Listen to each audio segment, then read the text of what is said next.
осындай үлкен дәрежеге жетем деп ойлаған жоқпын ешқашан да.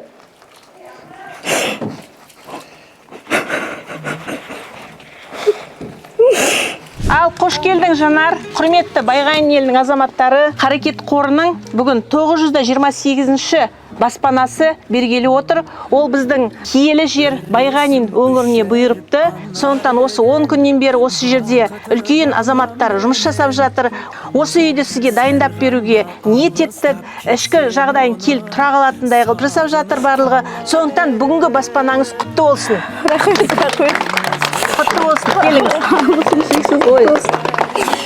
Міне сіздердің үйлеріңіз, балалар, мінекей. Құтты болсын. Мына халықтың тілегі қабыл болып, Аумин.